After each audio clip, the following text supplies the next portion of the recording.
Hello, everybody. This is Hondo Carpenter, your Las Vegas Raiders beat writer on SI, and I am also the host of the Las Vegas Raiders Insider podcast. It's great to be with you today. Obviously, we're going to talk about the Ben Johnson situation, and we're going to talk today about in its entirety. As you know, it was 10 days ago, a week ago Sunday, when I told you that I could confirm Ian Rappaport's report of the word enamored. That's what someone in the organization had used for me, and that Ben Johnson was the clear front runner. I can tell you that even Sunday night, this past Sunday night, a couple of days ago, we had a coach reach out to Shannon and I, who we're friends with, and his wife, who thought they were moving to Vegas with Ben. And it did not work out. We are going to get in later into the details of why it didn't get out. I've certainly been given a couple of reasons, at least, why Ben turned his attention to the Bears, but I've not been able to confirm it from people that would have firsthand information. So I'm not going to throw stuff out there until I get that. But I want to get into today about what happened a little bit, but then looking ahead and where are the Raiders at right now. So the Raiders were clearly in the driver's seat. They were the one, I can tell you, Raider players felt that way. They were stunned yesterday. I got some really interesting texts just about the entire situation. I know people in the building felt that he was there. I can tell you around the NFL, multiple team executives, league executives, agents. Yep, he's going to Vegas. And again, about people who thought they were coming to Vegas with him. And it ended up not being something that came to materialization. Every single thing that we reported to you is 100% accurate. He was the front runner. He was expected to take the job. The Raiders did not lose him because of money. But as we told you all along, anything could happen, and it certainly did. But to use the word shocked, that is the word multiple people, league executives, team executive, agents, players, coaches, and myself, completely shocked that it didn't come to fruition. Again, we'll get you more details on that later. But as I was preparing for him to take the job, I alluded to this yesterday, and I think it's very important to talk about again today. I as I was preparing for him to get the job, I was working on an article, The Pros and the Cons of Ben Johnson. Now, I want to make this point extremely clear. At literally no time in the process did a former or current player of Ben Johnson, a former or current coach with him, or authority above him, or an executive, or an agent, or anyone else have anything other than praise for his character as a person and for his ability as a coach. However, my wife and I got a message from an AFC executive last night after the news broke that he was going to the Bears, who said he believed the Raiders had dodged a bullet.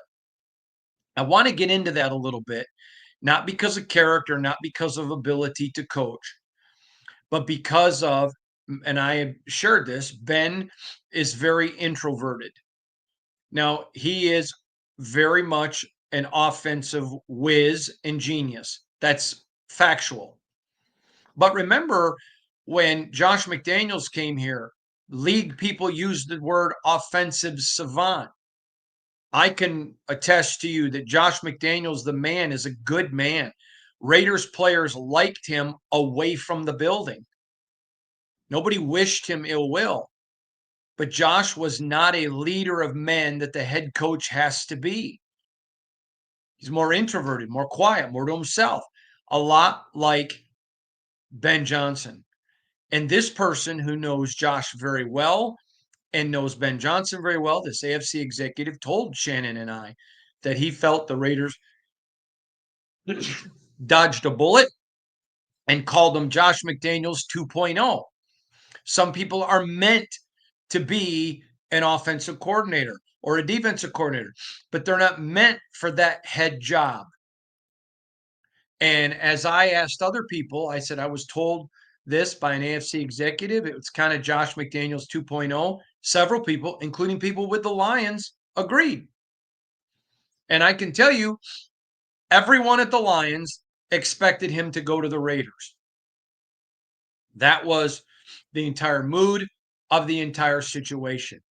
And one of the things that I think you have to look at in this process is there's an old country western song. Sometimes you got to thank God for unanswered prayers. I hope Ben Johnson goes on to have a successful and great career as a head coach because of the amount of people that I know who personally know him that tell me how good of a guy he is. I root for good people. But I also know the people in Vegas are good people. I want them to succeed. So knowing that most coaches get hired to get fired and don't work out, perhaps the Raiders did dodge a bullet. He's not a strong leader, meaning how he would lead an entire team. So that was fascinating. And I think it's something, it's not revisionist history. The Raiders absolutely wanted him. He was their guy. So clearly they were not worried about it. So I'm not trying to pretend, oh, there's revisionist history. I absolutely reported he was the front runner. I absolutely reported everyone expected it to happen, as did many others, but it did not. So we stand by what we reported, but we're not doing with this podcast today trying to perform revisionist history. So let me go back to with you and go through where the Raiders are right now. Originally in the process, they wanted somebody with experience. They felt like that Antonio Pierce, a good guy, but they felt like there was a lot of mistakes that happened due to inexperience. I think there was a lot of angst among the Raider in the building about the discipline of 2023 seemed to disappear in 2024. There was a lot of why are we seeing rookie mistakes when there's a bunch of seasoned guys on there? Are they not advising him? Is he not listening? I think there was a lot of those questions, and I think those are fair. And so they really wanted experience, but they were Tomlin, which I've shared many times. If you don't know what that is, you got to go back and watch previous podcasts. But they absolutely looked at this, and that was what they were thinking. But they met with Ben Johnson. Now, Brady and him had already been very much liked each other. And then when he had his virtual interview, it was absolutely enamored. I made the comment earlier. I don't know if Ian Rappaport spoke to the same source I did, but a source that I know inside the Raiders literally used the term enamored with how the Raiders looked at him, and it was the same word that Rappaport had used. So the Raiders clearly liked him and were willing to veer off that thought process about who would they go with next, wanting some experience. So here's where the table sits right now. They've interviewed a bunch of people. They could have an ace up their sleeve, to use a Las Vegas term, that none of us are thinking about. But clearly, Pete Carroll. So let's go back to him. See, Sunday, Monday, Tuesday. 10 days ago, I reported, and you can go back and watch the podcast, that Pete was a very viable candidate for this job.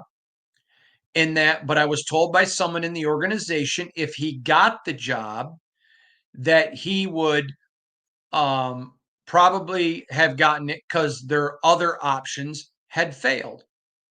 So let's talk about what some of those other options were.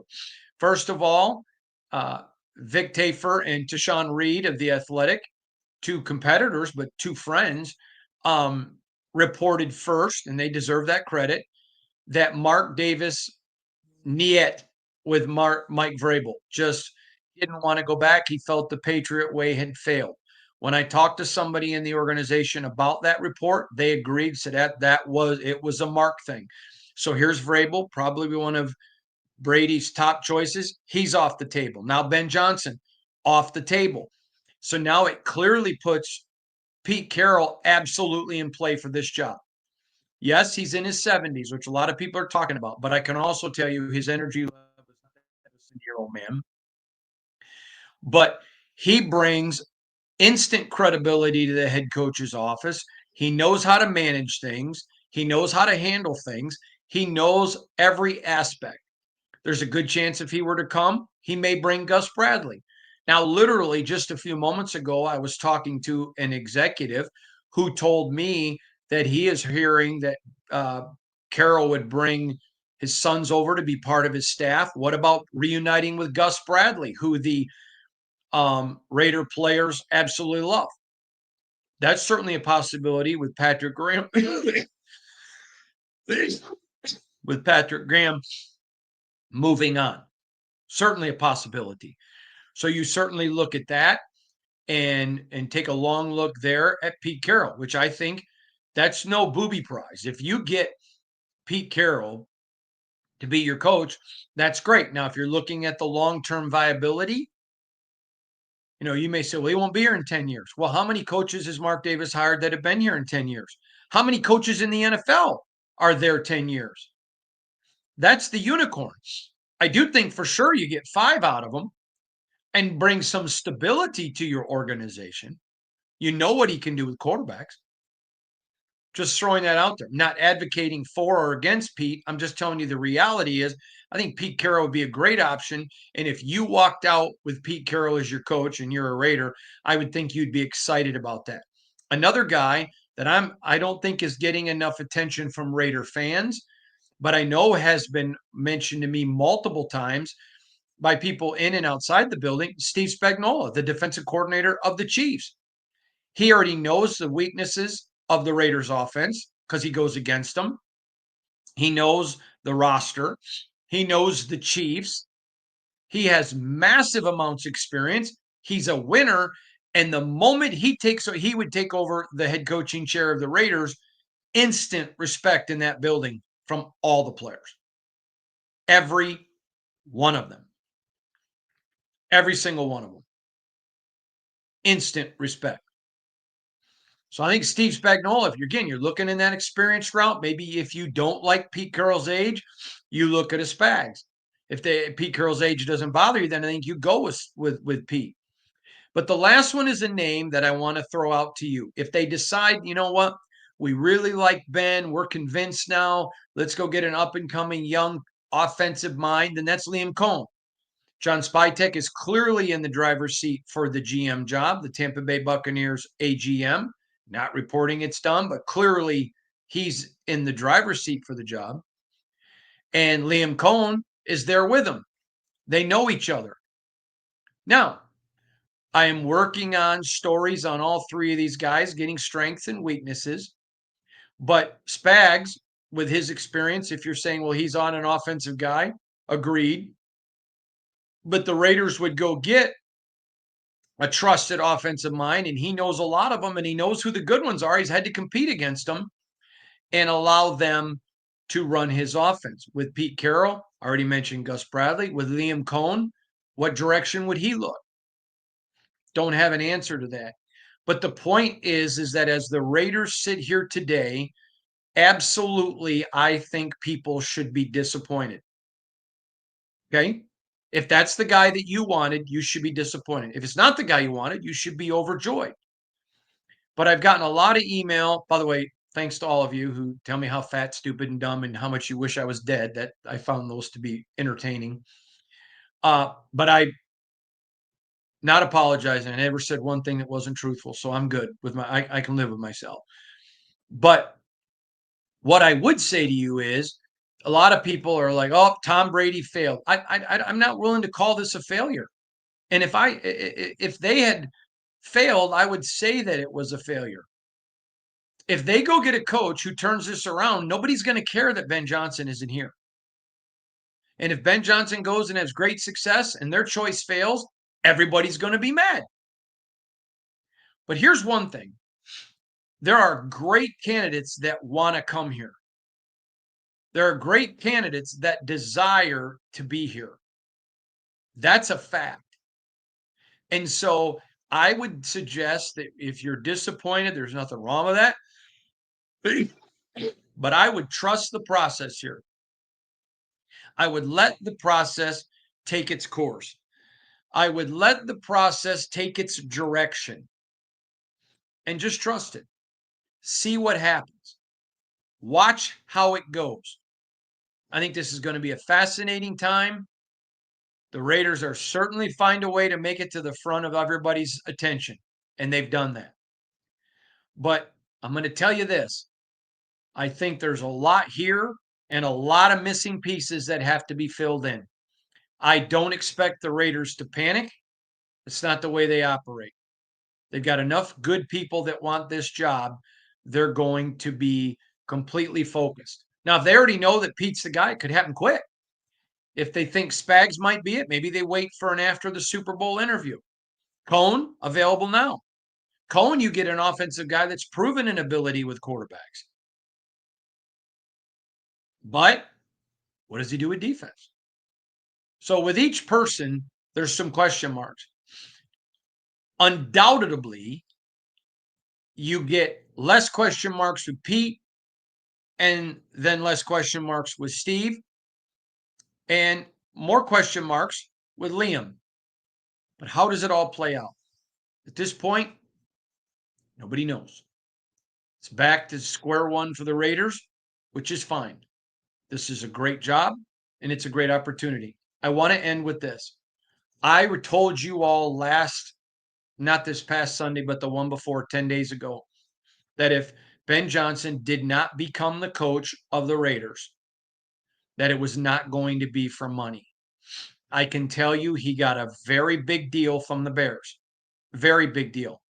By the time you add in Illinois taxes, Chicago taxes, and just the top line of what he made a year, he didn't take it cost him money to take the Bears over the Raiders. So it had nothing to do with money. It had to do with fit. We're still digging to find out exactly why. Again, I've had a couple of people tell me something, but I got to get it confirmed from somebody directly involved in the process. And when we find that out, I'll tell you. But until then, I can understand the disappointment of Raider Nation, but I don't think there's anything to be discouraged about. Thank you, everybody, for joining me today. Wherever you are in the country, I hope that you're having a good one and staying warm. God bless y'all.